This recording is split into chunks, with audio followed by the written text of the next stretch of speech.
art, foreign languages, for heaven's sake. Nicholas Giordano is with us. Wait a second. They want to mandate this. This is the law.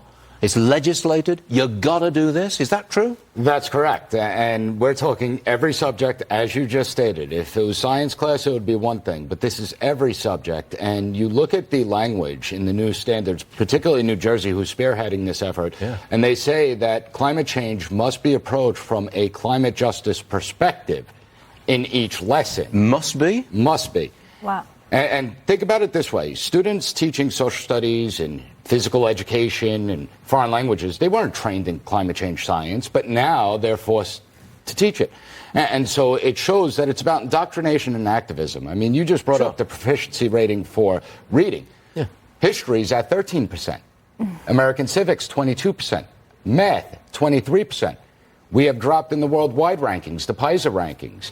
And instead of sounding the alarm bells on the learning loss and coming up with a plan to tackle that, they're introducing and legislating that climate change be introduced into every lesson from kindergarten all the way to high school graduation. How do you introduce that to phys ed, for example, or foreign languages, or art history? Well, I could tell you. So when it comes to physical education, we see that climate change is now mentioned 4 times in the standards. Healthy eating habits are only mentioned twice. The obesity epidemic's not mentioned once. In a subject like social studies, and this is where you see the activism, students must create advocacy policies related to climate change. Well, why advocacy? Why not discuss the issues of climate change? And it's designed to get students to look at government as the solution. I mean, my semester starts in a week.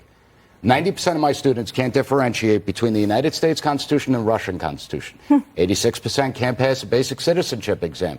Maybe we should prioritize that over teachers that don't have any experience in climate change pushing an agenda on the student body. Now, you're a professor at not a high political school. Science. Political college. science at a college. Correct. And so you must teach this in this way.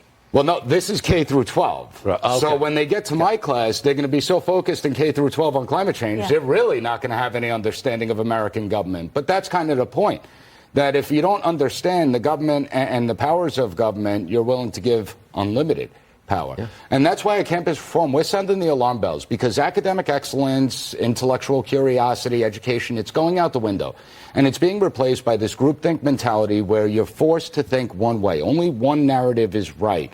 And if we give everyone a uniformity of ideas, well, then you achieve a political agenda. Go ahead. Well, at the younger level, you know, kindergarten, first, second grade, the kids do what they're told for the most part. Sure. Right? The teacher is God. What they say is true. I can tell you when it's Earth Week in our school, my kids come home, we're recycling this, Mom, you're using too much water.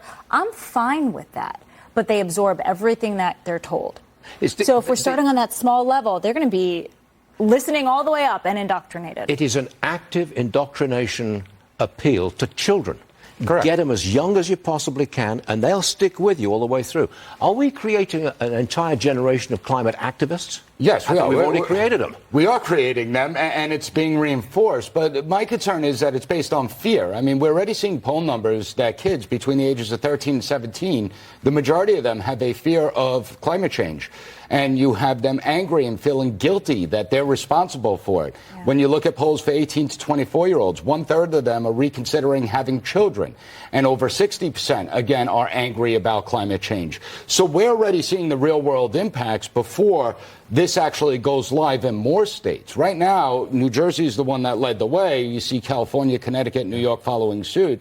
But it really shows you what the future is like. That's frightening, quite frankly. Nicholas Giordano, I'm so glad you're here to tell us all about it. We do appreciate that. Thank you for having me.